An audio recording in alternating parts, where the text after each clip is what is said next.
Hello and welcome to this week's edition of the Sosbans and Sidesteps podcast. Joining me, Big M, as always, Mr. HG Rugby, Huw Griffin, and the one and only Pringle. Good evening, gentlemen. How are we?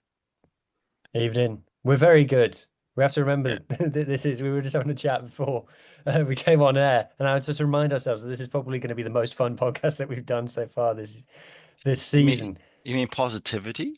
Positivity, Oh, positivity. that's not Anyway, like us. Mark, you have to call him International Pringle now because he's been to America. He's been Oh, to America. Ooh, yeah, I'm international still Pringle. jet lagged, Oh, if I'm honest. you've been home like almost a week. You know, No, I haven't. get No, over it. I Get over it. haven't. Yeah, because I of the jet lag, it only feels like 2 days.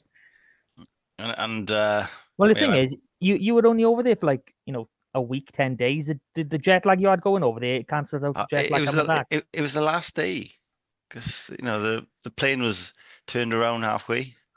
I had to go back Oh to where it yeah. was. What was that? Ran out of fuel? The fuel gauge. So we wrote a board and they said, "Oh, the fuel gauge is playing up. We're gonna have to fix it." They said they fixed it. Halfway there, they like, "Oh, it stopped working again. We don't know how much fuel we got left. We need to turn around."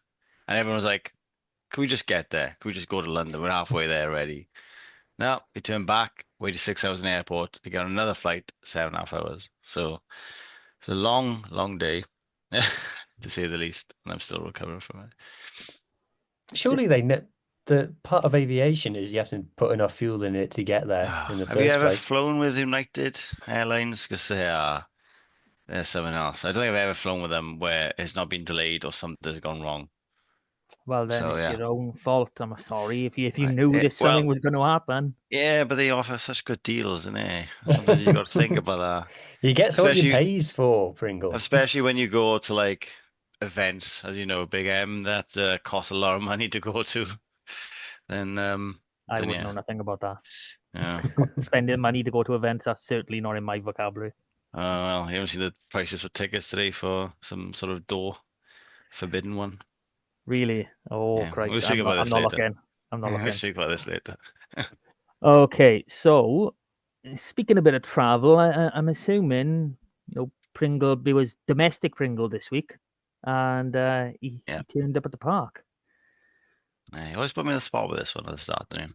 Well, the man who confesses that he has never left Parky Scarlets happy. Oh, Was he at well, least somewhat happy this weekend? the last time I was happy leaving the park was that Bulls game. And it's just the surprise of winning. And I think this is the same thing, isn't it? It's like never expected to win. Went there thinking, oh, you know, Disappointed. I know you're not happy that my negativity, but no one, you can admit this, right? We didn't expect to win that. I said by 8. Yeah, but you I mean, always I say thought we that. had a I chance. underestimated us. I thought we had a chance because I knew Leinster were going to rotate, and I thought our firsts should be a I, match for Leinster thirds, and I was right. Well, I, it weren't I even their thirds. They had like 6 first teamers in there, so it's closer to seconds. I actually listened to the pod on the flight, and I was thinking, they're way too positive for this. I don't know what's going on. But in all fairness, the atmosphere on the park this time was really good. About Um, 7,500 down there as well. yeah. Did you go in There's fancy dress? no, I didn't see No. anyone in fancy dress. So it Yeah, wasn't a there was a competition or guy with something. there was a guy with a Spider-Man mask on. No, I I didn't saw see him. him. He had He's always there. That's what he dresses like every week, man. oh There was a guy walking up and down the touchline with a big dragon costume on. oh, I think I can't remember his name. Like Cocken. Yeah, that's the one. Yeah. Cochrane. Yeah, he's a good lad. He is. He's a good lad.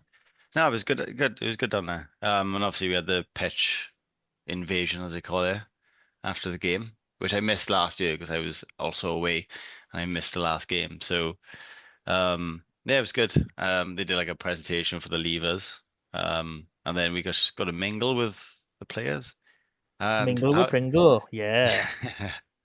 have a guess who the most popular player was out of like everyone was on the pitch, all the whole team. Have Well, a Howdle. guess. no, it's going to be a sexy boy. It's got to be one of the forwards. Do you want to take a guess? I was thinking, Ooh. will you guys guess? Ooh, literally, I'm not even joking. There was about 30 people around this person. Couldn't get him close to him. Well, If he didn't cut his hair off, it would have been Hepburn. Okay. So yeah, kind of downgraded his looks a bit, if I'm totally honest. But it's up to his performances, so I'm happy with that. We'll come on to that. Yeah, in a that's bit. true. Actually, the shorter his hair gets, the Oh. better he plays. Yeah. Well, I was right So in front of what happened, and yeah, everyone screamed with happiness for that. yeah. So I reckon I'm gonna go with it's gonna be a back rower then. I'm thinking maybe Fafita.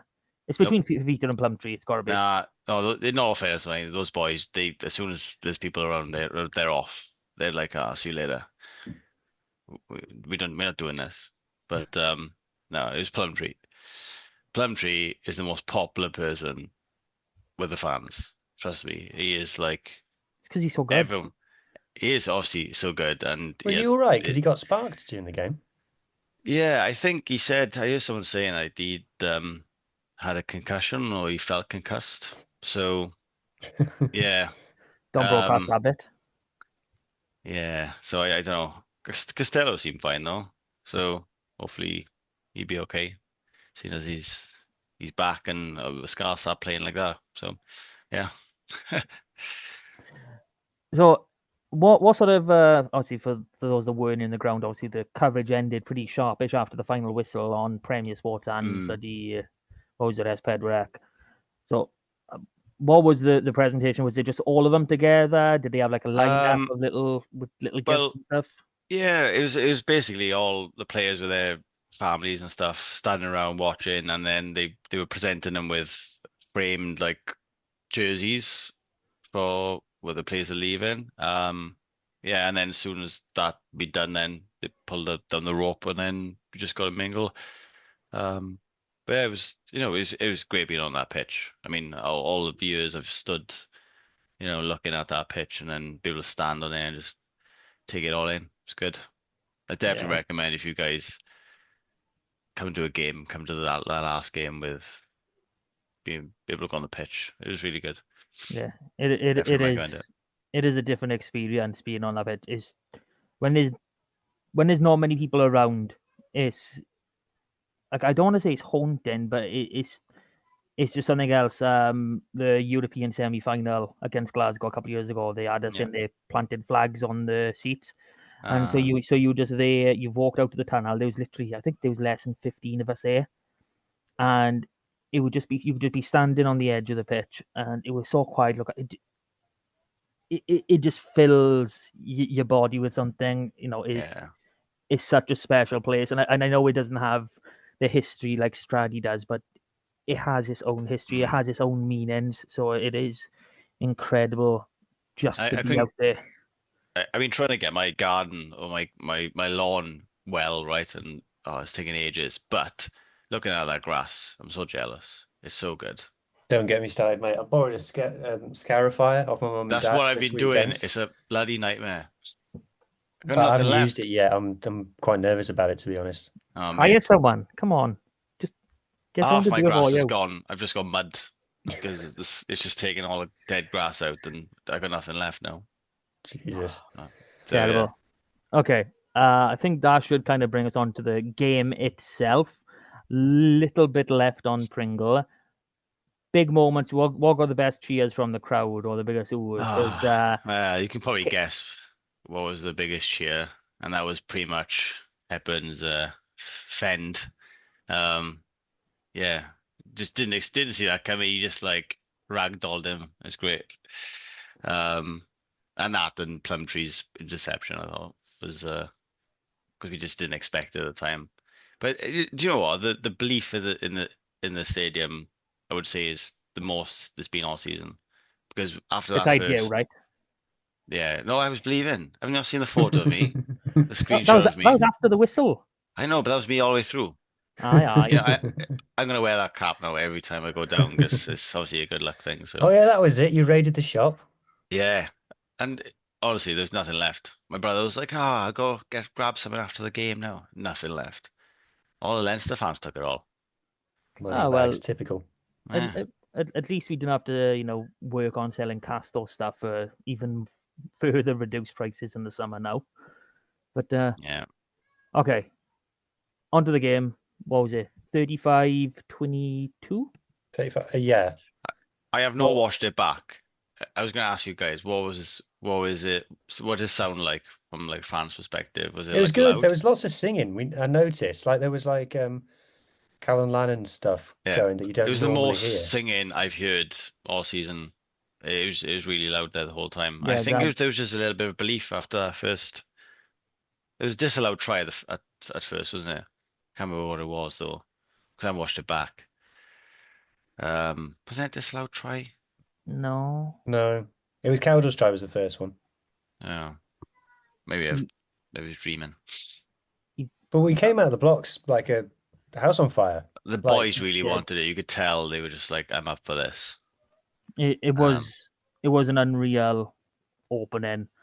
I mean, like within the first 5 minutes, like obviously just didn't manage to watch too much back. That's a story for another day. It's me and lack of data whilst on bloody gymnastics run with the girls. But our first scrum set play, we didn't even do much. It was just a simple loop, the Sexton loop with Cowdo, and we'd made yardage. We just stuck a box kick up, and me retained it in heavy traffic, which me does so much work that people don't credit him for, which does get me a little bit angry. I'm sorry, not it gonna gets lie. you angry or it gets me angry. Gets me, gets you. We should get everybody angry. Okay. But and also we stole a line out. This is all in the first 5 minutes again. We were so up for it. Yeah, we stole a line out, and then Buddy Kelleher tries to kill Gareth Davis. Literally tries to kill him. Like, what was it like? The bloody swinging arm across his bloody legs to make him just do a few spinny flippies and land on his neck or something.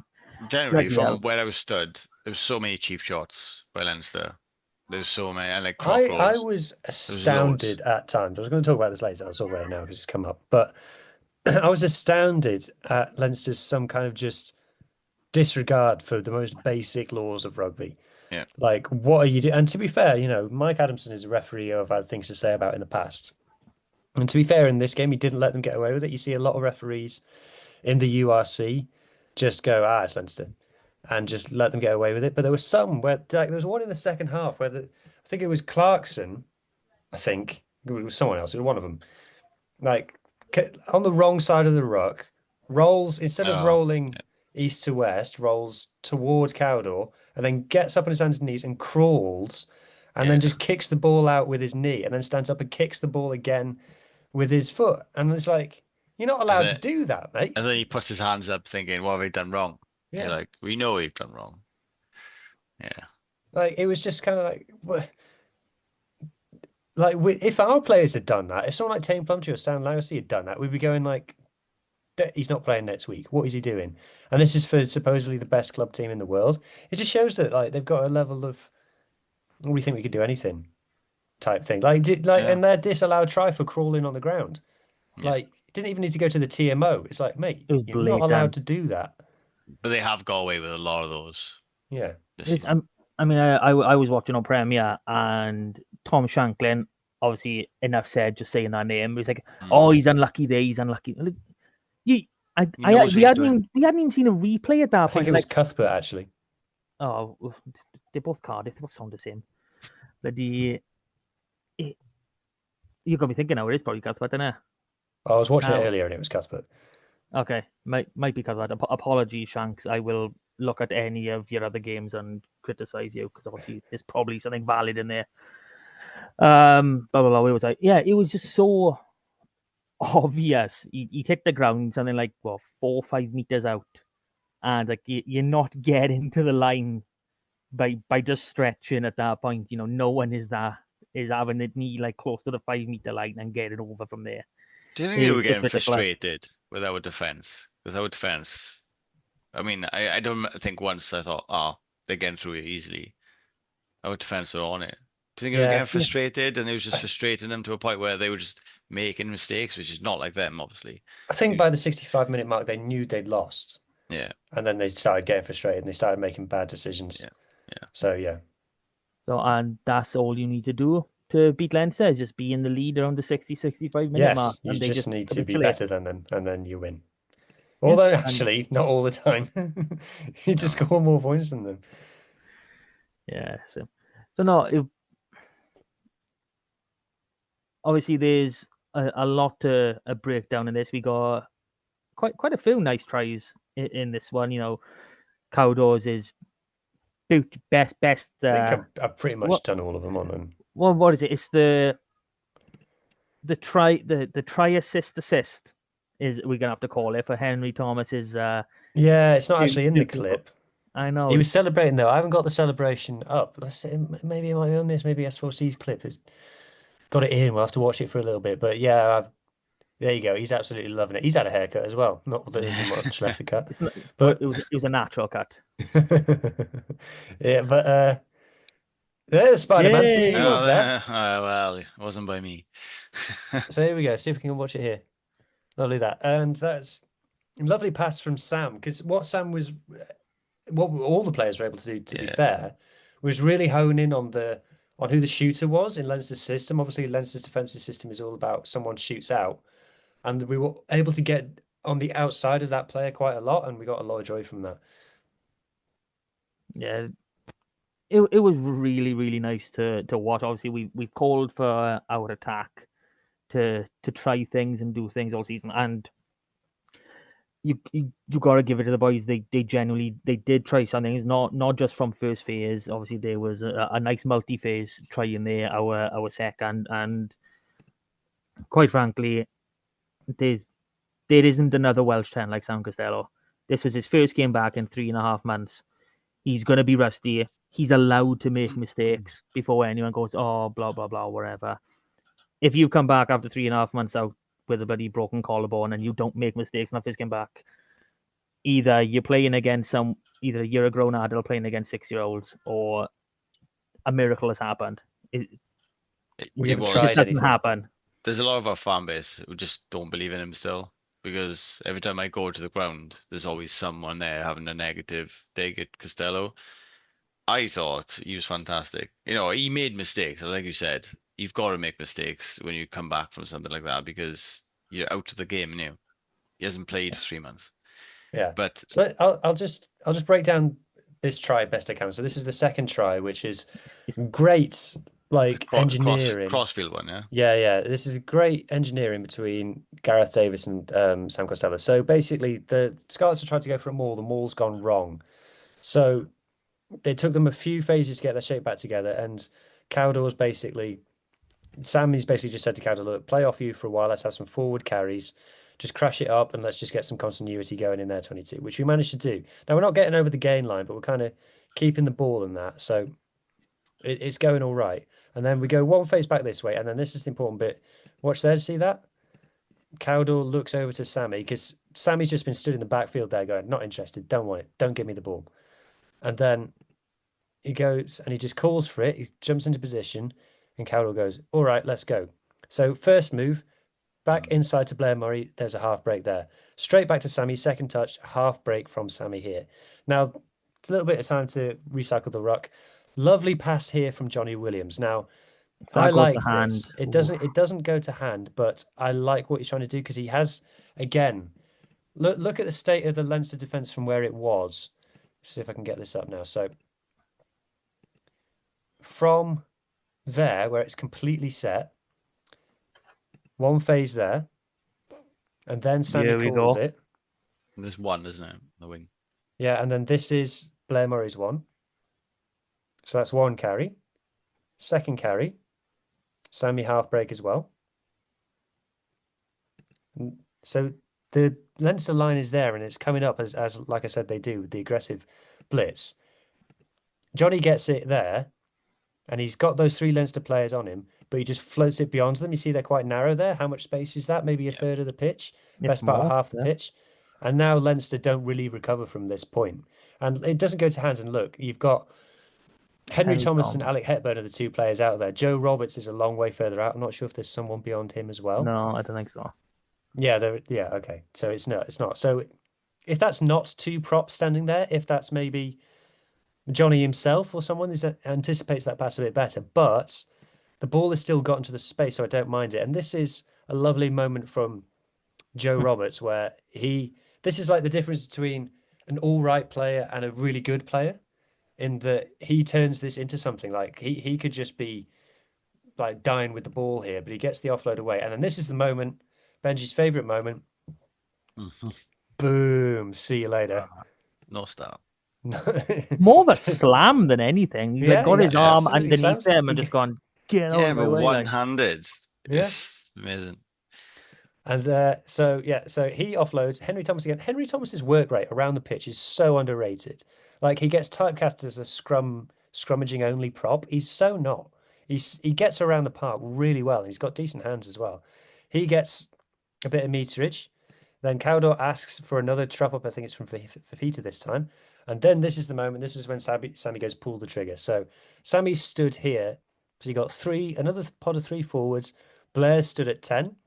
But it's quite deep. I don't know how many meters that is, maybe 10, 15 meters between the ruck and where Sammy is actually stood. And again, this isn't just like per chance. Sammy has gone, Blair, you stand at 10 because I want to stand further back here. So I've got the time to do this kick properly. And that he does. Pass goes back to him. He's got all the time in the world to stick it on the toe. And look at the amount of space back there. And fair play to Tommy Rogers on the wrong wing. Gets over, grounds the ball, lovely stuff. And I love that try because it's not like Scarlets are about set moves, and we'll talk about a set move in a minute. But that was about a 9 and a 10 working together over multiple phases to work out how to score a try, which is not something that you'd associate with the Scarlets this season. So yeah, just made me happy watching it. It was beautiful. It was something else and something we haven't seen. I mean, I want to say this calendar year, like obviously the New Year's Day Dragons game, wasn't the best, and we hadn't seen anything since then. So we are probably talking, back in December when the last time we saw us actually pull a few strings and play a well managed game, and that does actually go with how our season is sort of not falling apart, but how we sort of petered off, because obviously that during those 3.5 months that Sammy was injured, we only managed to win 3 games. So things were definitely clicking better when with Sammy there. He varies his game up. You never know like what he's going to do next, what pass he's going to throw. You don't know who he's targeting, whether he's going to put it on the boot. And it's like his passes themselves, they're all perfect. Yeah. Like no one, like Joe Roberts had Joe Roberts had a fantastic game, full stop. But he was a lot more effective as a crash ball in this, and something he's underrated at is he packs a real punch. But it's because every time he got the ball, he was running at pace, and the pass was exactly where he wanted it, and he didn't need to break stride. Whereas what we've seen a lot of the season up until now is the players taking balls behind them, having to stop, having to check to catch the ball. So it's just little things like that. And Sammy's a player, a 10, who's happy to not have the ball. He's happy to say, no, you boys do it. That's game management. That's knowing when to play and when not to play. That's one thing I notice every time with Sammy. He shouts the loudest on that pitch. He's calling the shots the whole time. And I noticed that you could hear him shouting from where I've stood, saying, over there, do this. He's always thinking about what's next, Yeah, his vision's great. I was watching a podcast with Andre Pretorius earlier, and so former Springbok 10, I think he's a World Cup winner with the Springboks fly half, and he said like the number 10 is the bus driver, like all 14 players are on the bus and the 10 is the one driving the bus, and that's what Sammy's so good at. And because Sammy's, his best ability is not availability, which is maybe something that we can talk about. We as Scarlets fans who watch the Scarlets in depth every single week get that moment when he's back of going, oh, this is a lot better with Sammy in the team. And like when Sammy's not there, like all the players are on the bus, and sometimes there's no one driving it, and sometimes Josh looks down and he thinks, oh, I'll drive, I'm the captain, so I'll drive for a bit. And sometimes Eddie James looks at his lap and goes, oh, there's a steering wheel here, okay, I'll drive for a bit. And sometimes Cowdor goes, for God's sake, I'm going to get to the front and I'll drive. Whereas when Sammy's on the pitch, he's like, sit down, shut up, put your seatbelt on, no, you can't have that, where did you get Be quiet, right, we're going. Like, and that's what you need. And It- I completely agree with you, but it's great to hear that like he's the voice that you can hear. And uh, when you yeah, slow down the footage and watch him, you can see he's like he's calling, he's talking and stuff. pointing. Yeah, Like something we said earlier in the season, and obviously this was, when you talk about his varied game, something we haven't seen probably pre-World Cup was his running game, and we saw a bit of it at the start of the season, and he's come back from his 3.5 months out, and very clearly you can see it wasn't his bottom half that was injured, because he is running when he's picking his moment and running the line. Like one of his probably best highlight reel moments for us is his try against Cardiff, where he just basically just spots a gap, pins his backs, and just flies straight through them. And that is something we haven't seen a great deal of him from, for almost 2 full seasons. So it is good having that back, because we know he's a brilliant passer. We know he's a great kicker, and he is a real proper triple threat as a 10. And even with, okay, I know Anscombe's on the way out, but even if Anscombe was a couple of years younger, I've got no problem saying that Sammy is the best Welsh 10 currently playing professional rugby. You can include Patchell in those discussions. Sammy displaced Patchell, 2 years ago? If no longer, from my faded memory. So it can't be understated how important this kid really is to us, and keeping him fit, like you just said, Well, that's the thing. is the issue. He's had an HIA, and that's just because of how he defends. He just gets his head down yeah. and tackles, and he's just going to pick up HIAs like that. So I don't know whether. Look, if you're going to be an international 10, you've got to be able to do that. But at the same time, you don't want your 10 getting injured all the time. You don't want him playing like a flanker, because flankers is the highest attrition position in rugby. So, and you don't want that from your fly half. So, fingers crossed his concussion's not so bad and he's back for 2 weeks' time. Yeah, it's He seemed okay. And what someone said, I don't know if this came over in a commentary or whatever, but they did say that he passed his HRE, and they were because Johan Lloyd was playing okay and obviously kicking the points, then they kept him on to close the game out. But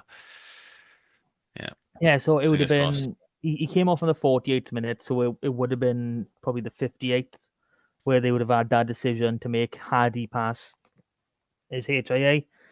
So I mean, at that point in the game, I mean, we were 2 scores clear, and they did not look like scoring. I You mean, can see the way we stopped, the way we played changed now when Johan Lloyd came on. We weren't taken to the line as much. It's more of a kick-in defensive game. yeah. Well, Yeah, just I close it I up. I done this in the group, and I'm gonna have to try and, I can't see my phone for the love of God. There he is. And you just looked at the different style that we had, from Sammy to Johan, and it was quite simple. When Sammy was on the pitch, we were getting 0.6 points per minute with him, and so 48 minutes, that was what, 29 it's all points, four I think it tries. was, all 4 tries. And with Lloyd on, we kicked 2 penalties. And I know you can say the style of game or the change when there was 32 minutes left on the clock. That's not the time to change your style of play 32 Yeah. minutes out. That's not when you go, okay, we've got a lead, we're going to hold on But now. I just think the style of play changed because who was out 10 at that time, isn't it? Well, it has to, Yeah. and that is because They got different styles. yeah, the moment Young comes on the pitch, like, I'm not going to say he's a poor 10, but No. I'm not going to. He's not a good 10. He's probably average, maybe a little better on his best days, but he doesn't put that ball where it needs to be. His passing range, his kicking is, let's be honest, is non-existent, because he doesn't kick that ball. What was it? Something like 4-5 kicks. That's probably Well, his average for us, even when he's playing over an hour. yeah, but his kicking for the sticks obviously has got better from when Yeah, he first his started. goal kicking is probably the best in Wales at the moment. Yeah, and that's what a few people around me were saying, like, "Oh, we should have Ewan on just to kick the points or whatever." I'm like, no, you obviously don't watch rugby enough to see what Sammy does. That's literally the way I see it. It's Well, like we you literally don't, scored 4 tries with Sammy yeah, on the pitch. So it's not all about the kicking. It is actually playing the rugby as well. Do you know what I mean? And if Sammy does improve his kicking for the posts, he you know, always misses the first one. I don't know what it is. If in the first 5 minutes of a game, Sammy gets a uh, kick in front of the sticks, he's missing it. It's just I think we just he need to was accept that. he had better kick of the post before he missed that one against the Dragons. Remember, in front of the posts. Yeah. Yeah. I feel like that knocked his confidence. He has never been back to where he was. Well, if we talk about Sammy, because he is still 24 years old, like Yeah. realistically, he age wise, he's first year out of senior academy. He looks 16, but This, yeah, he is. like the way that Welsh rugby is now set up with our senior academy system, this should have been his first year of senior rugby. So, you've still got to, keep that in your mind. I know he's been our number one for what, 3 seasons. He's still a kid, and when after that, who scored it now? I've already forgotten. Tom Rogers. After that try, obviously we take the kick off. He obviously steps in the first guy, and he just a poor clearance kick. The angle and the height they're off, and it just luckily bounces against our Leinster player. And again, luck of the ball, where it bounces, and we can see that try. And obviously, Sammy had run back to try and make that covering tackle, and he was on the floor. And the camera. I don't think the camera really followed the Leinster try score, but you could see everyone coming over to Sam to just come on, Yeah. head up, let's go. Comfort him because he's still a kid. You still need that. Like you probably still need that till I'd say probably another year, maybe 2. At the age, even if you're a starting player, it takes a long time for you to get that sort of confidence to walk off a mistake. Some people have a natural ability, but when you're talking a 10 that does make those sort of errors, and I don't mean that Sammy makes. I mean like any 10 that makes that error, they need someone to be like, it happens. We're fine. We're still It going is to one of win. those things you got to protect because yes, you said he's young, and we saw what happened to Reece Priestland when the fans turned on him and ruined the way he was and the confidence he had. You don't want that to happen to Sammy. He's had a hard time as it is so far. I think if you look at how he's been playing for Christ. Wales. It is. I'll be honest. I think a lot of new players' treatment in the Wales system is absolutely terrible. I've been banging about Matthias for 2 years now about his treatment in there. Is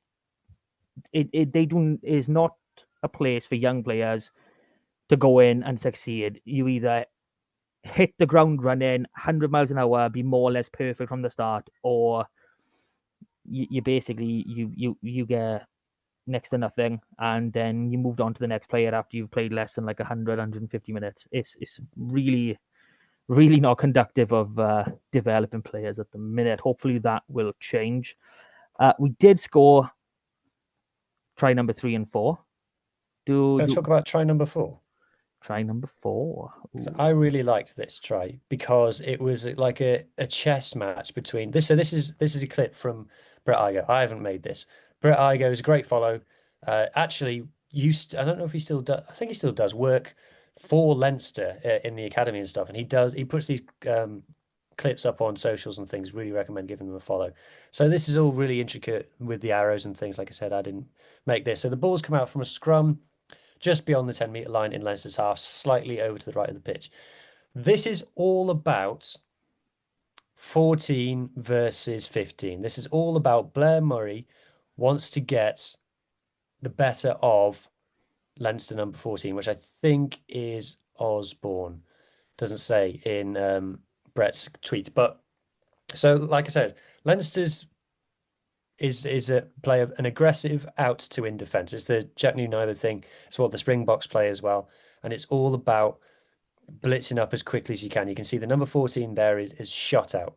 And that's what Blair wants. And then he steps in and goes around him, obviously. Now, it shows, you can see it better from the angle behind the posts. I love the early celebration from Joe as well. More of that, please. So this is the setup from beyond the post. You can see the Leinster number 14 there. And he's shooting out. I think Brett's going to draw an arrow in a second. Yeah, there you go. So you can see that's the out to in side of it. And he's going for Blair Murray. And Blair Murray knows that. So Blair Murray, obviously, Kiwi rugby player, smart. And this is all about, from the moment that scrum is set, Blair wants this one-on-one situation. So he gets the pass from Johnny, and it's a lovely kind of skip off the right foot to get him on the outside of the defender there, and just goes around him, leaves him for dead. And he's got the pace, he's got the agility, and then it's the simple inside ball to Joe Roberts. I'm going to see if I can get a different. There you go. So this is another angle of the same thing. Well, same angle, but zoomed in a bit and slowed down. So, like I said, a great pass from Johnny, and then zooms in, and then just before he catches it, there's a little jump there. Do you see that? Off the right foot. Just a little boop, just to get on the outside, and then this Leinster defender is like, oh no, I've been done here. And look, he just falls to the ground. It's all over for him. All his hopes and dreams have evaporated. His mum probably doesn't love him anymore. And it's try time for the Scarlets. So that's another try that I particularly enjoyed. Well, any try that Joe Roberts scores, you've got to enjoy. He was so good in this game. He's a good player, Joe Roberts. I don't know if we mentioned that before. I mean, you look at the caliber of player that we have got. I mean, we quite easily could have 8 current internationals in our backline. You know, that's just how good they are. You know, there's only 7 backs on the field, don't we? I know, but you got Eddie James as well, not included in that. Yeah. That's what I mean. There's that many. We've got that many backs who are at that level. It's frightening, especially with the Leavers list being announced quite recently. That is set to continue into next season. Yeah. Oh. Any other star players who just mentioned St. Plumtree, official Sarah in the game? Yeah, Ryan Elias hitting a bit of form. He hasn't been at his best recently, but he put in a more than solid performance while he was on the park. You know, you can't underestimate, you know, Hepburn and Henry Thomas. You know, despite that one scrum penalty, which I am really annoyed at because it's just, you know, your typical Leinster wheel that, you know, Adam Sanders is going, oh, blah, blah, blah. The scrum was solid. Set piece is lovely. It's early celebration. Yeah. Right. I just want to highlight so we're looking at the Plumtree try for the audio people. Just want to highlight, just actually watch him when he's there actually catching it. Oh, come on. It's not going to, it skipped it. You're not going to find the right place now. Oh, come on, boys. Oh, come on. Right. Please. Work with me. Huw is having problems. Why is it like this? Huw is having performance problems. What a surprise. It's just on I'm sorry, I'm really sorry, audio listeners. You're going to have to put up with this. So just let it play. Here we go. He just stands there for ages. It's a shocker from Burn. He literally just stands there like, pass me the ball then. But Burn throws it forward as well, doesn't he? He does a little bit. Actually, that's a pretty good take. Now that I've paused it there, one-handed take behind him. That's sexy. He's like Joe Henry then. Way, and he's off. La-di-da. Look at that grin. It's the way he's celebrating. And I watched a bit of the highlight video, and they're like, don't celebrate yet. You haven't scored it yet. He's so confident with it. And the way he dives is brilliant. Yeah, he dives and his feet hit the ground first. Not a great dive. Yeah. Tane, obviously, another one that was just brilliant. He did give away a penalty, just the one, and that's I think but it was a late I think it was harsh. It was a late hit on a 10. Like, number 8s are allowed to put late hits on 10s. I thought. I mean, any forward is allowed to put a late hit on a 10. Yeah. That's an unwritten rule.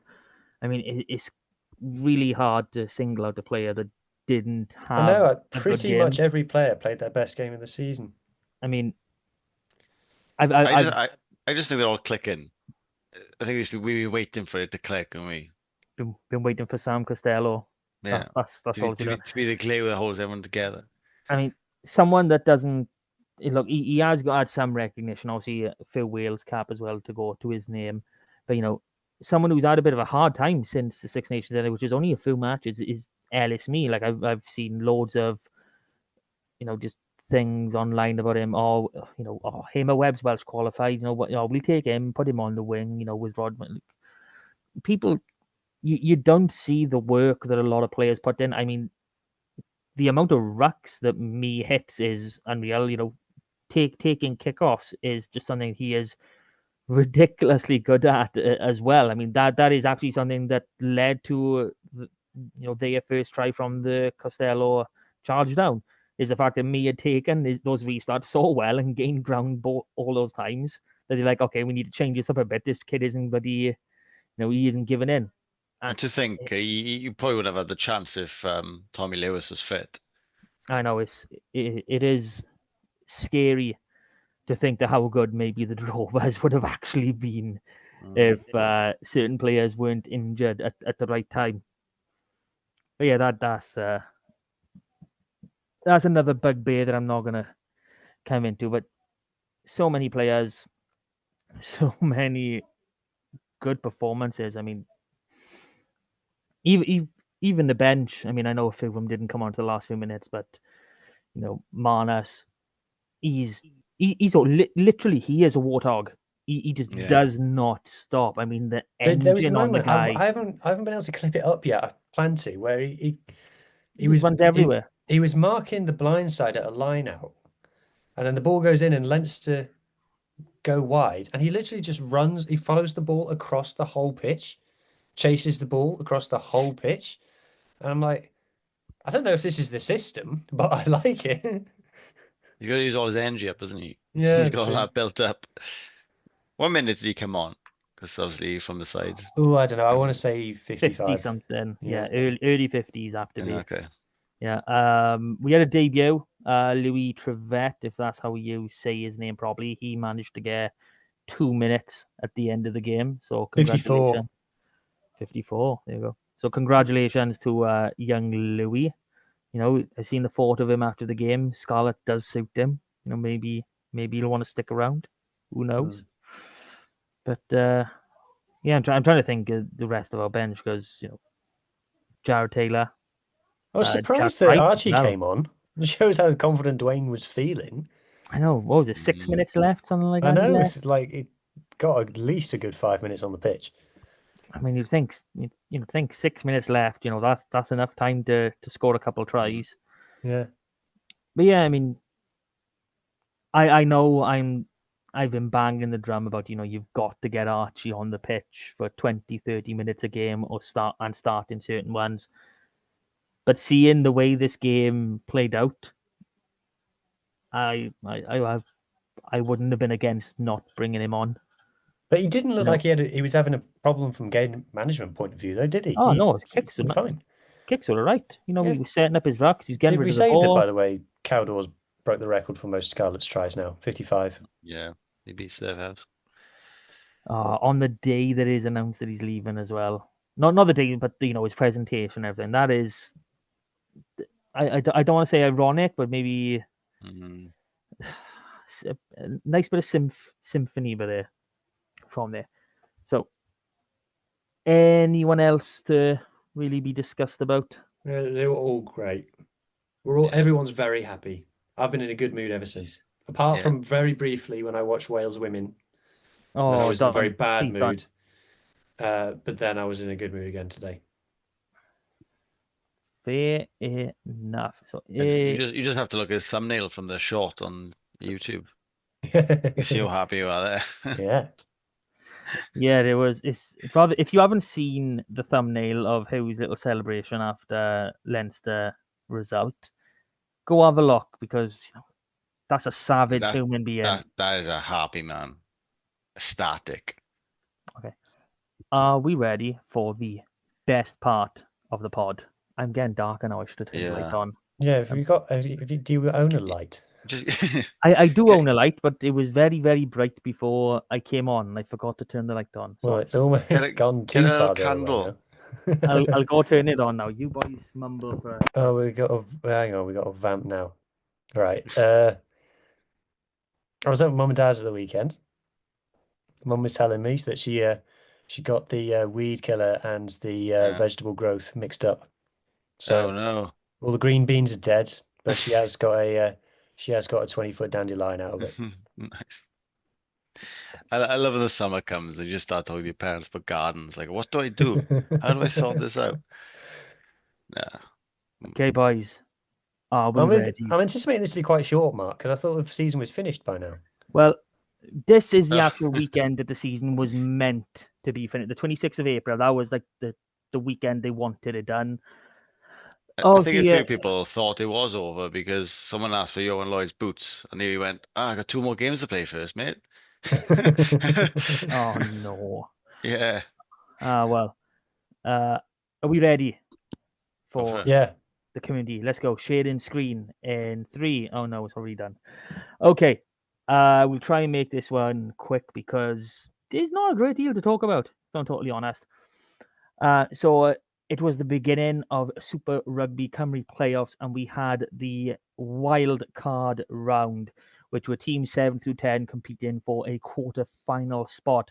Carmarthen Quins headed up to RGC, bolstered with Scarlets Keanu Evans wearing the number 7 shirt and Callum Woolley on the bench. And quite frankly, no one other than me in this pod universe was giving Quins a chance, and quite rightly so. 15-12. It was a slog of a game. I put it say, I was so ecstatic, seeing some of these scores because it was only RGC Twitter that was, updating scorers as and when. So my kids have swimming lessons on a Saturday, between 2:30. Is it 2:30? Yeah, from 2:30 to like 4 o'clock. I'm literally in the swimming pool where 4 of them have 3.5 hour lessons intermittently, which is, bad enough as it is, but you got to deal. So I was literally in there, I had my phone, just every now and then, click on RGC, refresh, and the Quins winger, Louis Rees, had scored a try, had gone 5-0 up, and I shouted and I disrupted the entire venue. So that was kind of embarrassing for my kids, but I was so happy to see Quins just get into the lead, and 5-0 then straight into half time. Quins RGC did come back into it. It was like 7-5. Quins went up 10-7. I want to say it was 12-10 then, but obviously Quins 3 tries, no conversions, which is would have made things a little bit easier, but there we have it. But it was a hell of a win for Quins, and going up to RGC is not easy. They're not walkovers. Yes, they have finished quite lowly in the league, but their home form is really good. They quite usually run in a lot of points. If you go through the SRC season, you look for any match in excess of 70, 80 points, and vast majority of them are going to include RGC. They score a lot of points on their own park. So to be restricted to just 12, that is a huge achievement by Quins, who rotated quite a bit because they got quite a lot of boys injured, to be fair to them. And RGC, they're really settled. They got probably the opposite problem. They don't rotate enough. So, so proud of Quins. I really, really am. They now get to travel to Ebbw Vale, which will be played on Sunday. The other game in the quarterfinals of the SRC will be Llandovery against Pontypool. That is a 5:15 kickoff on Saturday and is live on S4C S4C, not just click in YouTube, not just the iPlayer, it's on linear television. If you get your Sky remote, your digital, whatever it is, and you click S4C, you will see SRC Rugby right in front of you, which I think is brilliant, and I hope to see a lot more of it.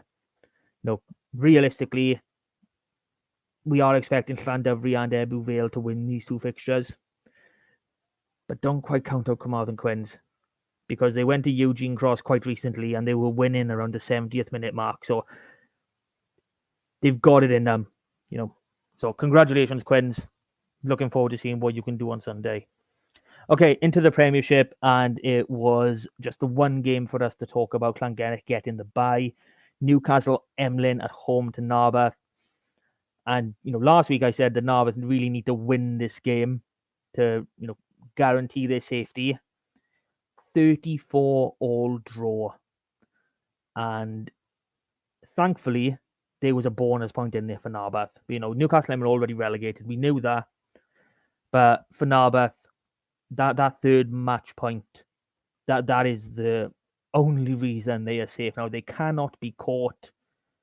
They are safe, literally, thanks to this result.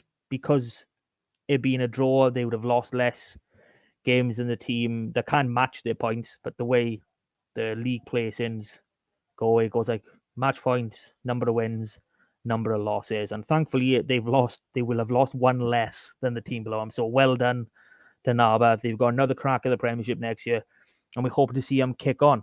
So fixtures for this week, we've got a midweek, Llangennech travelling to Cross Keys. Onto the Saturday then, Llangennech again away to Bargoed, and Newcastle Emlyn hosting Newbridge. Championship West, Llanelli Wanderers 1914 at home to Ammanford. Seems that the legs are getting a bit weary in Llanelli. I believe they only need 8 match points from their last 3 games to I be don't understand crowned how they're still champions. playing. It feels like they've played 100 games this season. It's a 13-team league. It means they've got 24 fixtures. I do believe this was meant to be the last weekend, but they never properly account for all the fixtures that get postponed through weather and other things. It's an ongoing issue that They're already crowned keeps champions, open. aren't they? Aye, if only. They are sat on 90 points. Tata Steel on 92. Tata only have the 1 game left, which we'll be able to talk about now. So Wanderers need 8 points from 3 games, and they will be crowned champions and go up to the Premiership, where they belong. A team called Llanelli, playing out to Stradey Park, deserves to be in the higher echelons of Welsh rugby. If that's at the amateur level, it's at the amateur level. I don't care. Let's get them up there. So fixtures this week, Wanderers are travelling midweek to Ystalyfera, and Ammanford are at home to Tondi. On to the Saturday, Ammanford are Tata Steel's last game of the season in Ammanford. So by the time Saturday comes, Llanelli Wanderers might not even need those 8 points. Ammanford could do them a massive favour and, ship about 5 of them off. And Ammanford have been playing really well the second half of the season. So I wouldn't put it past them to get the victory in this one. Crymych at home to Trebanos, and Llanelli Wanderers at home to Glynneath. 1 West is finished. You can see champions Aberystwyth relegated are 2 teams from east of our borders. The Pringles team is in there, but blah blah blah. 2 West Central as finished for Bryn Aman. Have I done that score right? I'm thinking to myself now, I thought that they lost. Okay, I'm going to come back to that one. I'm really sorry, guys. In Division 2 West, the final game of the season, Carmarthen Athletic winning 38-14 away to Milford Haven.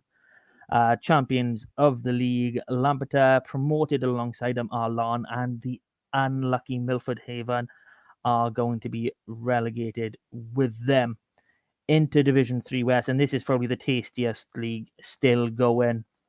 Cardigan winning 30 points to 17 away to Ammon United, and champions to Croyce winning 43-5 away to Ponteberem. So there's just the 1 game left in this league, and that is Haverfordwest at home to Llangadog. Haverfordwest are safe. Llangadog need, I believe, 3 match points to guarantee safety here. So Llangadog get 3 points, and Man United are relegated. Llangadog don't get 3 points, they're the ones going down. So it is winner takes all for Llangadog. That's all they need to care about this week, is getting those match points. Even if it's 7-6, 5-3, any scoreline will do. They just need those match points to go through. So champions of this division, like I just said, to Christ promoted Aberdeen, teams already relegated, Kev, Nathan, and Ponteberem. If I swing back round to West Central, I have made a mistake. I've got the home and away teams the wrong way round. Brennaman lost 21-10 away to Hoylecow, who just happened to be champions. So that's not an hard one to take. For West A, we're waiting to see what happens with Llanybudder against Narberth Athletic. That's the only game left to be played in the league. Neyland champions, Narberth Athletic promoted. For West B, Trimsaran winning 32-18 at home to Llandibby to round off the league champions, Huw's New Dock Stars, and promoted team Trimsaran. Some youth finals to discuss. So in the Prems Cup, Hartford West won 54-24 against Narberth, and in the plate, Tenby won 55-5 against Crimich. And that, Carmarthenshire Cup final is coming on the 3rd of May. We got Carmarthen Quins against Llandilo, reigning WRU Cup double champions, Llandilo. So that's going to be an interesting one. And that brings us to the end of the community game. So, boys, you were awfully quiet during that one, probably because you were both muted. I expected someone to chime in. I was mourning. I did chirp a how the couple of lights going times. down. I did chirp a couple of times. I forgot I was on mute. Oh, that's what it is. I just saw his arms going up. So no noise. And no one's going to see you now because they're all focused on my beautiful spreadsheet. Can't believe I messed up right now in Hoylecow. I'm really annoyed with myself. I've let myself down. I've let the community down. I must commit harakiri. Okay. On to the next item on our agenda. We do have a leavers list. So it was announced 7 players would be leaving us at the end of the season. So does anyone have the list to hand? Oh, hang on. All right. Tell a knock joke. I'll be right with you. Knock knock. Who's that? Who? Huw. Exactly. What? Right. No, that wasn't long. I still haven't found it. Okay, we've got Sean Evans is one. Yeah. Because he's the one who's got his big face on the picture. Obviously, he started as a open side flanker for us, converted to hooker. He's been a servant for a good few years. 2017 made his debut. So he's featured a couple times this season. But looking at our hooker stocks, Ryan Elias and Marnus, the Warthog, they are very clear 1 and 2, and there's quite a gap to Sean. But if we look at the boys coming up behind Sean, we've got Isaac Young, recent under-20s hooker, and Harry Thomas, current under-20s hooker. And Harry Tom, for the most part, has looked like an amazing prospect. Both of those boys just named have Can't stop scoring. I've made the Scarlets senior debuts. Isaac Young was beginning last season in South Africa, and Harry Thomas again last season against Munster, admittedly because of injuries, but both boys have made a professional competitive appearance for us. So I'm not too disheartened by this. This probably an argument that if we had the money, we would have probably kept him, or we would have probably looked for a different hooker to be our third choice. But he's not a major knock. Excellent servant to us. He's been playing Carmarthen Quins back at 7 recently. So, if he goes on to get another contract somewhere, great. If he doesn't, I wouldn't mind seeing him in Quins colours because he is a really, really good player. I've jumped in Evans. So, Steph Evans. He's probably the major servant on this list. Yeah, probably the biggest name on this list. 11 seasons he's been with us, and that's brilliant. Most people don't get that, and the fact that he's still only 30 just shows you how old he was when he actually broke onto the scene and became a starter. And a try machine. I'm not saying knew his way to the try line, didn't he? Yeah. I'm not saying they're going to follow the same trajectory, but max page age, that's when Steph broke in for us, that 19 to 20 years old season. So Steph has been amazing for us. I love him. I love having Lee's rants about his haircut, which were as a mullet and a rat tail at the same time. I was embarrassed for both of them at the same time. So it's hard. It's quite a weird one to put into that. He was massive during the Wayne Pivac years, barring the last one. So I'm gutted to see him go. I really am, but I do think again he's one that's subject to finances. If there was a bit more money around, we probably would have kept him because a backup, the depth we've got in the back three now, we've got a full Wales back three, plus Tommy Lewis can't get a kick, plus Jack Davis coming through. Huw and Nicholas as the perennial break glass in case of emergency. So what's your favourite Steph Evans try? You got one? Too many. The final for me. I think the memory of him is actually getting a red card in the Leinster game and that's still winning.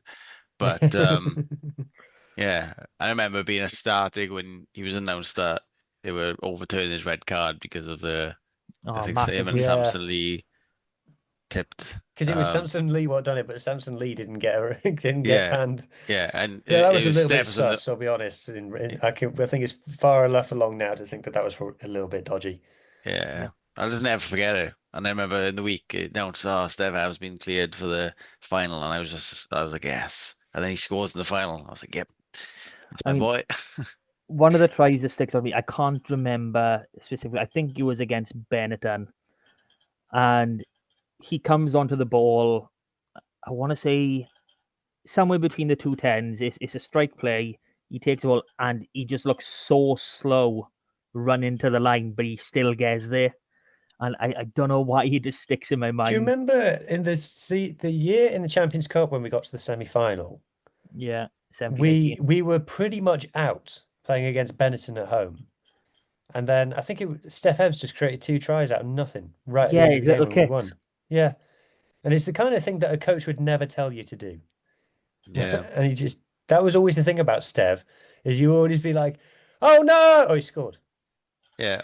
It was because it was always a case of, he kicks too much. And then, probably 1 in every 3 or 4 of those dodgy kicks, he would score a try from it. And like, okay, yeah, he scored a try, but how did that happen? That shouldn't have happened.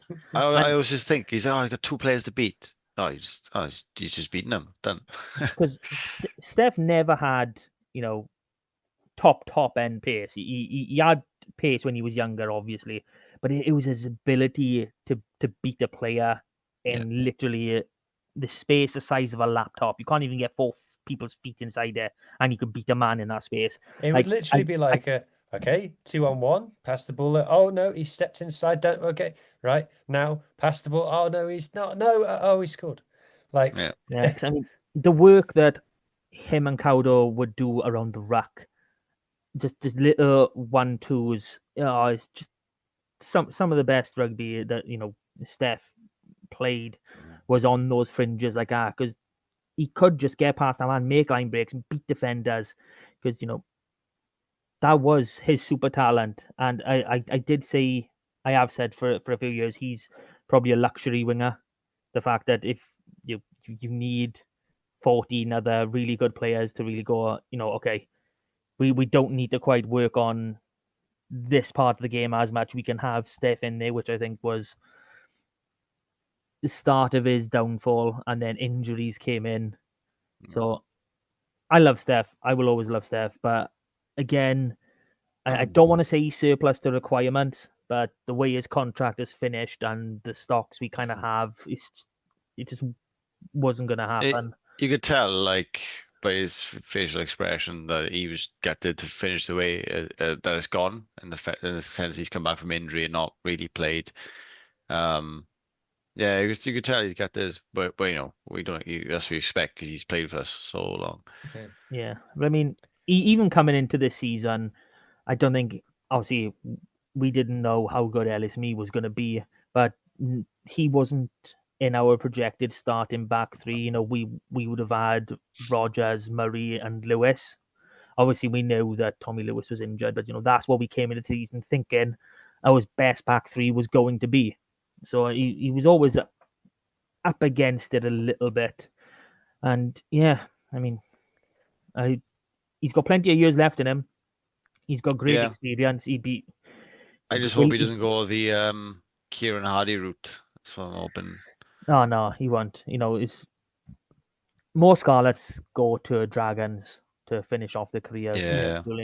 Speaking of, Evan Jones is off. Yeah. So Cowdell's sticking around for an extra season, but that does leave us a scrum half short. So at some point, I think we'll probably do, not tonight, but another time, we'll talk about recruitment and what's needed. Ed Scragg also. Oh, but I've only just remembered, Mart. Mart likes to think that he's in the know.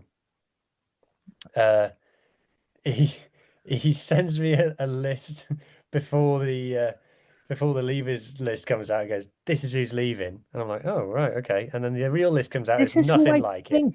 This is who I think. Just because I show you, you got the access to spreadsheet. I show you who's on contract, year what, and you know it's the ones that make sense. And because we hadn't heard nothing and hadn't seen no photos of people in season ticket renewals, etc., it just adds up. That's all that is, but I don't know what you're chirping on about. That's 7, right? Okay, so we're going to need another scrum half. Huw Lloyd, we know about. We've spoken plenty about Huw Lloyd. Alex Craig. Look, it's been fantastic. Obviously, our player of the season for the first season that he joined. His career was maybe not going the way he wanted it, and he's completely resurrected it at the Scarlets. So it's a big miss to have a lock that size. So with Ed Scragg also leaving, we're going to need another lock, at least one. Obviously, the Jake Ball rumours is the main thing that's come out in the last few weeks. So we'll see how that develops. I think it's pretty much true because Jake Ball keeps liking all the posts about it. So, you know, that's a pretty good sign. But yeah, Alex Craig, look, he's going to the current league champions to further his international careers. You can't say more fair than that, to be honest.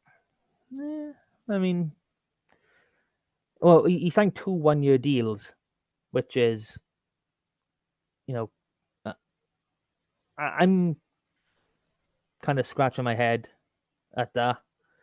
You know, the first one, yeah, but obviously, you know, coming into this season, he signed on with us, so he obviously didn't have nothing else lined up. Don't understand why we didn't go for a 2-year deal. There's been rumours about him leaving. I think Glasgow tapped him up a long time ago. A while ago, yeah. And then the last one they haven't spoken about, Charlie Titcombe is leaving. No, I don't want to hear about it. Don't want to hear about it. Now, we've spoken plenty of times on this pod about Charlie Titcombe and the fact that he should be used more. My understanding is that he has gotten an opportunity in England, so he's going back there to play over there. So, okay, that's how it's gone. It's going to be disappointing, and if he tears it up where he's going, there's going to be a lot of questions asked, uncomfortable questions asked. Yeah, whether Dwayne's known that he's leaving for a long time and has thought, okay, so I'm not going to give you minutes then because I know you're off.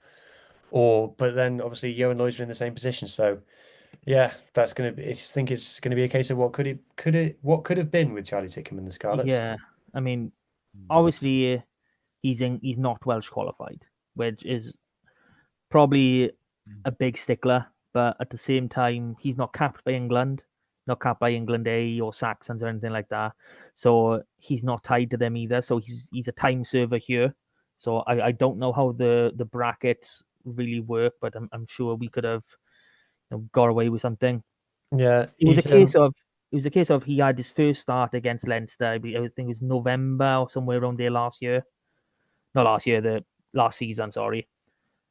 And even though we lost, he put in such an assured performance, and he'd been playing so well when he was with Quins even beforehand that it was like this kid at every level he's been at in senior rugby, you know, he took on Bucks, he smashed it. He took on SRC, he smashed it. He stepped up against Leinster. He looked awesome.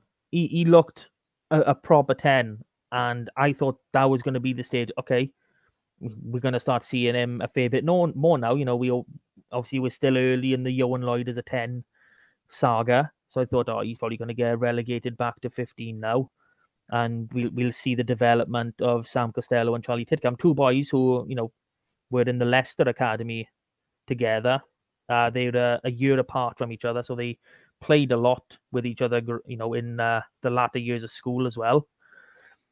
So, yeah, I am really disappointed to lose Charlie, because I know we've all been banging his drum, and people will go, well, SRC, Premiership, whatever it was, it is a big step off to URC. Well, yeah, it is a big step off, but whenever you go on a pitch for it, and you are the standout player, and you go into a team that is struggling for wins, and every time you're there, they win. It's like, connect the dots, please. He just had a chance, did he? The Scarlets. No, he never did. And rumors going around about where he's going. From what I can see, they don't have any 10s officially signed on at the minute. So unless a few super announcements come out, he looks like he's going to be a regular in their 23. Obviously, things can change. That can be wrong. I'm not saying otherwise. But I'm going to be really, really annoyed if in, let's say, I don't know, 8 months' time, we see his name. He started something like 3-4 games in the Gallagher Premiership, and he's being raved about. Where's this kid come from? Like, yeah. Tale there never was. I think he's one we're gonna potentially regret, unless Joe Hawkins comes in bloody super hot and is actually an amazing 10. On Joe Hawkins' news, he was playing for Exeter at the weekend, and they got 79 points to however many it was by Gloucester. And I messaged you, Mark, saying Drovers would play better than this. Yeah, and that's not about Joe Hawkins. Exeter's coaches have been suspended is the official line as of today. It's that bad. I've never seen a team play that badly. You couldn't call that professional rugby. What went on in that game? So, but that means that Sam Costelow, who as we've said, has availability challenges, is the only specialist 10 at the Scarlets. So it's either Carwyn, Leggett Jones, you're about to have a hell of a year, or we need to sign someone. Well, not going to be quite that step up for young Carwyn. We do have a couple boys that play 10 in the senior academy. We've got Steph Jack Jones and Price Jr., Ellis Price, who has been playing a fair bit of 10 for Carmarthen Quins. Admittedly, before this season, 12 has been his primary position. He's converting into a 10. He's a big boy like his brother Jack. So, I think he might be 6'3", 6'4" as well. So, he's a unit, but he's not 100 kilos. So he does fit in number 10 bracket for you, Huw. Yeah. So I'm not saying we have options. I'm just saying leave the Welsh Wonder Kid be for 5. Let's see how everyone else goes first. All right. So is that the end of the Leavers chat that we need to do? Yeah, I think that's everyone. There's a few rumors that the Leavers list is incomplete. That some of them are currently in contract negotiations, so some names could be added to it. That's total speculation. So hoping it's not true, but we have it. Lions are coming up. No. Before we move on to that, we've had a letter. Oh my God! No. Oh, It's from Jack from Lucker. He says this. This is my third choice letter, sent on my third choice notepaper, written in my third choice ink. To go with the third choice teams that you are so delighted about beating. Yours, Jack from Lucker. Well, what do you say to that, boys? Is it does if it's third choice, does it not count? I mean, wasn't third choice, but No. who's ever 100%, Well, 100% of the time? the team over the bridge couldn't beat the fourth, so I'm just saying we did Well, beat the second. they played them today. I didn't realize they were in the same league. Oh. Yeah. Nah, Jack, I'm sorry, but that might be your third choice thing, but someone needs to stop being deliveries to your bloody location. Christ, these letters, man. What's going on? It's funny enough they only let as well, They surely got something better to do. I know. Surely you could You just would think. type them up, send them in an email. His third choice keyboard. Never know. All right. All right, let's talk about the Lions now. Do you want to get my Lions preview?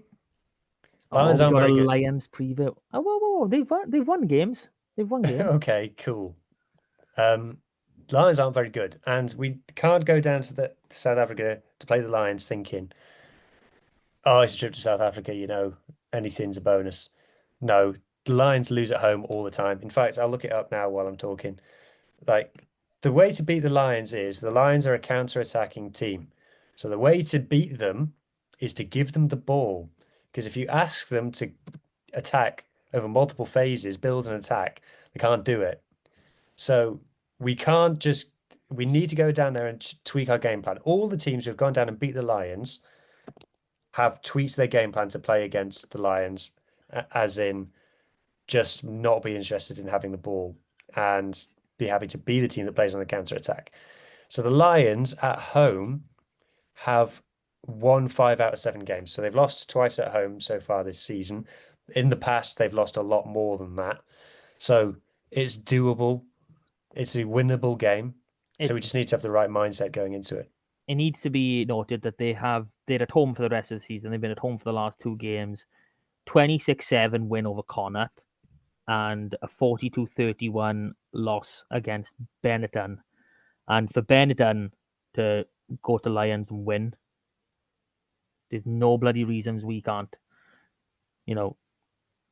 This I know we spoke about certain games being cup finals, blah blah, but this is the playoff entry cup final. We win this one, we're in. End of. It doesn't matter what, like even 4 points. It doesn't matter what happens with the rest of the teams, because that's going to be enough to guarantee us through. And Lions got nothing to play for anyway, have they? But they can if they win the last 3 games. They've got 2 left. Oh, last 2 games. Sorry, I'm still thinking a week behind. They can still finish on 46 points, which should be enough. Yeah, they're on 36 now. It's such a weird bottom of the table. 35 or 45. I'm 1 off. I'm not far off. But fair play. Yeah, they were 1 from bottom before this weekend. I'm sure they were. Yeah. Look, guys, boys, I've told you, they're not a great team. No, they're not a great team. It's going to be interesting, us going down to South Africa, coming back home with 10 points, we haven't done it before. We're going to do it this time round because, let's be honest, the team we're playing after aren't exactly... Have we won South Africa yet? Yes, we beat the Southern Kings twice. Yes. Not anyone in this league. Surely beating the Cheetahs here. I don't think we have beaten the Cheetahs because the Cheetahs were all right. Yeah, we've been beating them at home. Oh yeah, we smashed them at home plenty of times.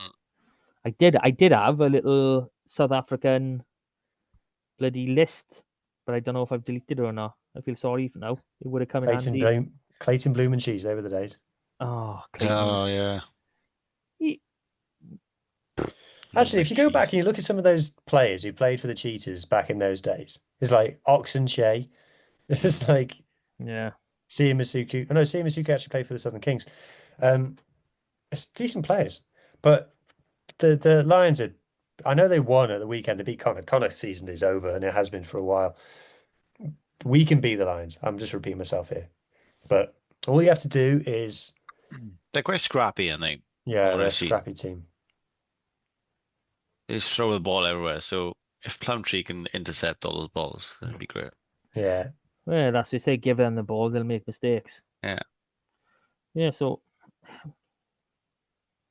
it's hard to really gauge going down to South Africa for us because in the URC era, no, we haven't managed a victory until Yet.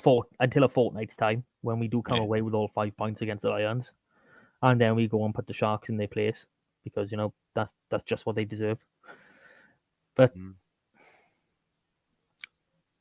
I'm not one to normally say I'm nervous, but when we go to places and we expect to at least be on level pegging, is a time where we tend to fall apart the most. I don't like being favourites. I don't like it. I don't mind being favourites at home. At home, maybe, yeah. But I mean, I'm never confident anyway. But I'm least confident when we are favourites. I mean, we've just beaten we're the best club team in the world.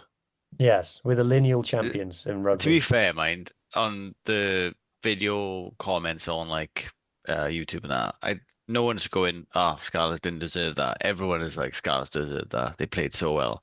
So if we can keep that on, then yeah, we could very well beat them. Obviously, the Bulls is probably the closest emotionally wise. The stature of the win sort of thing. Yeah. And obviously, we had a bit of a come down. I know we did win. We got the bonus point win against Zebra the following week, but the performance was just nothing. And if you called the Bulls a 5-star performance, the Zebra performance week after was like 1.5 stars at best. That was the sort of drop off. We've got a week off now to really set our heads straight before going to South Africa, and With confidence as well, though, isn't it? yeah, That makes a hell of a difference. and as long as whatever concussion rules there are allow Sammy to fly down, because that's something I was a little bit worried about. I know I spoke to him about, can he actually fly on a plane? Following the hair tail. So if he has, passed it and he was only stayed off because we were looking okay, amazing, no worries whatsoever. But that is something that's taken on my head. That is a worry for me. Yeah.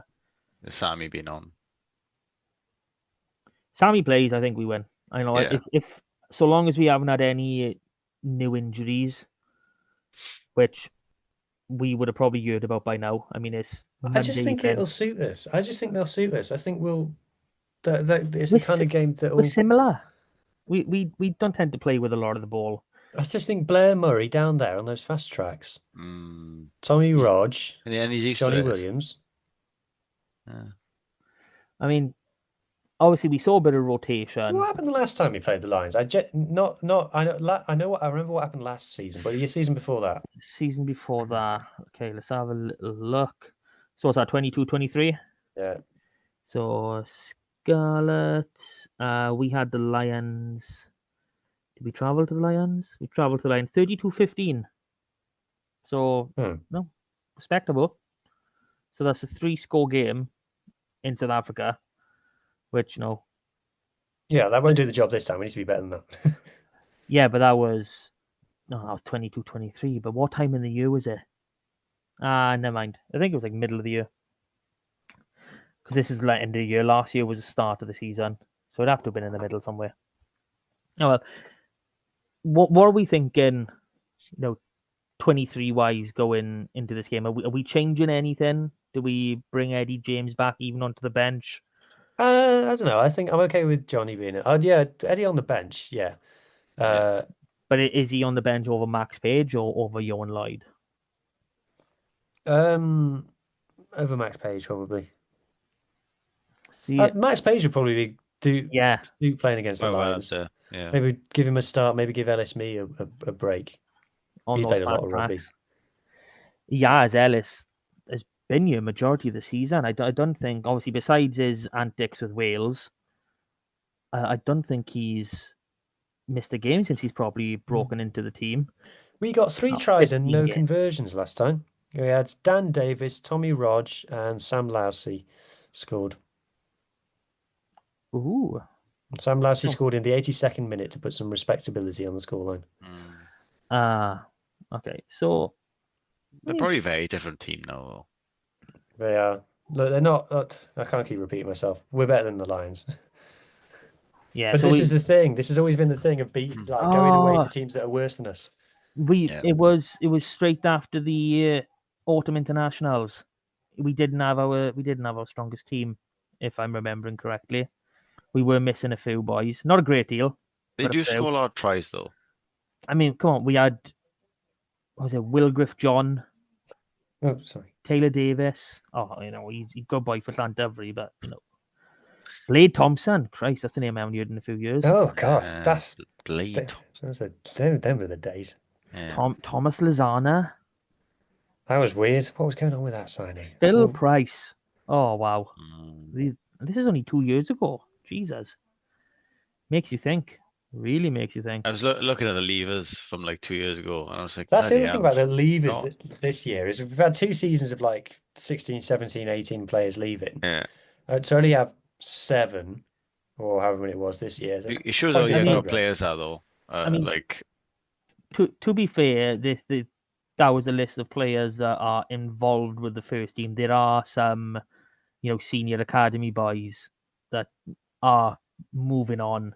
And obviously, senior academy is 18 to 23, so a lot of these boys are like Ugh. second years. You go on the BBC report of the last time we played them. Scarlets' miserable season continued with the defeat to the Lions of Jasmine. There's no need for that.